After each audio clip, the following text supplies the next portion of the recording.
ಗುರುಗಳ ಪಾದಗಳಿಗೆ ನಮಸ್ಕರಿಸ್ತಾ, ಹಿರಿಯ ಕಲಾವಿದರು ಜಗೀಶ್ ಅವರಿಗೆ ನಮಸ್ಕರಿಸ್ತಾ, ರಾಯರ ಆಶೀರ್ವಾದವನ್ನು ಪಡೆಯುತ್ತಾ ಇಂಥ ಒಂದು ಸಂದರ್ಭಕ್ಕೆ, ಇಂಥ ಒಂದು ಅದ್ಭುತ ಸಂದರ್ಭಕ್ಕೆ ನನ್ನನ್ನು ಕರೆದಿದ್ದಕ್ಕೆ ನಾನು ಯಾವತ್ತೂ ಶ್ರೀಗಳಿಗೆ, ಗುರುಗಳಿಗೆ ನಾನು ಸದಾ ಋಣಿಯಾಗಿರ್ತೇನೆ. ನಾನು ಭಾಗ್ಯ ಅಂದ್ಕೊಳ್ತೀನಿ. ನಾನು ತುಂಬ ಮಾತಾಡೋದಕ್ಕೆ ಹೋಗೋದಿಲ್ಲ, ಯಾವುದು ಸಿನಿಮಾ ವೇದಿಕೆ ಅಲ್ಲ. ಇಲ್ಲಿ ಮೌನ ಭಾಳ ಮುಖ್ಯ ಆಗುತ್ತೆ. ರಾಯದ ಎನರ್ಜಿಯನ್ನು ನಾವು ಫೀಲ್ ಮಾಡ್ಬೋದು. ನಮ್ಮಲ್ಲಿ ನನ್ನ ತಾಯಿ ರಾಯರ ತುಂಬ ದೊಡ್ಡ ಭಕ್ತೆ. ನಮ್ಮ ತಾಯಿಯ ಎರಡು ವಿಷಯಗಳು ನಾನು ತುಂಬ ಫಾಲೋ ಮಾಡಿದ್ದು ಮತ್ತು ನನ್ನ ಜೀವನದಲ್ಲಿ ತುಂಬ ಮುಖ್ಯ ಆಗಿದ್ದು. ನನ್ನ ತಾಯಿಗೆ ರಾಘವೇಂದ್ರ ರಾಯರ ಎಷ್ಟು ಭಕ್ತಿನೋ ಅದೇ ಥರದಲ್ಲಿ ಡಾಕ್ಟರ್ ರಾಜ್ಕುಮಾರ್ ಅವರು ಅಷ್ಟೇ ಇಷ್ಟ.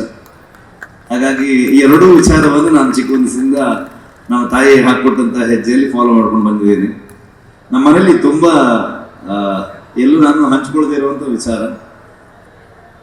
ನಮ್ಮ ಮನೆಯಲ್ಲಿ ತುಂಬ ಕಷ್ಟದಲ್ಲಿದ್ದಂಥ ಒಂದು ಕಾಲ, ನಾನು ಹುಟ್ಟಿರಲಿಲ್ಲ. ಆಗ ನಮ್ಮ ತಾಯಿ ರಾಯರ ಹರಕೆಯನ್ನು ಹೊತ್ಕೊಂಡು ನನಗೊಂದು ಮಗ ಹುಟ್ಟಲಿ, ಅವನು ಹುಟ್ಟಿದ ಮೇಲೆ ಜೀವನದಲ್ಲಿ ಒಳ್ಳೇದಾಗಲಿ ಅಂತ ಒಂದು ಹರಕೆಯನ್ನು ಹೊತ್ಕೊಂಡು ಅದಾದ್ಮೇಲೆ ನಾನು ಹುಟ್ಟಿದ್ದಂತೆ. ಅದು ನಾನು ಗುರುವಾರವೇ ಹುಟ್ಟಿದ್ದೀನಿ. ಸೊ ಹಾಗಾಗಿ ನಮ್ಮ ತಾಯಿ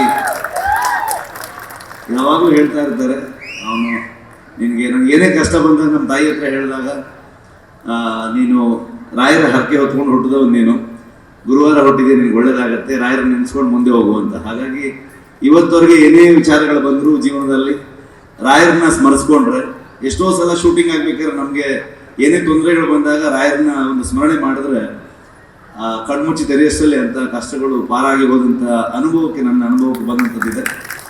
ಹಾಗಾಗಿ ರಾಯರ ಎಲ್ಲ ಭಕ್ತರಿಗೆ ರಾಯರ ಆಶೀರ್ವಾದ ಇದೇ ಇದೆ.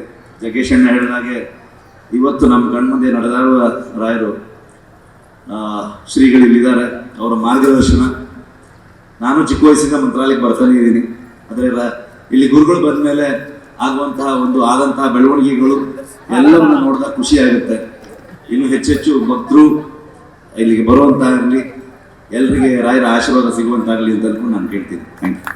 ನಿಮ್ಮೂರಿನಿಂದ ವಿಶ್ವ ಮಟ್ಟದವರೆಗೆ ರಾಜಕೀಯ, ಸಿನಿಮಾ, ಸ್ಪೋರ್ಟ್ಸ್ ಯಾವ ಸುದ್ದಿಯೂ ಮಿಸ್ ಆಗಲ್ಲ. ಬರೀ ಸುದ್ದಿಯಷ್ಟೇ ಅಲ್ಲ, ಜೊತೆಯಲ್ಲೇ ಇರುತ್ತೆ ವಿಶ್ಲೇಷಣೆ.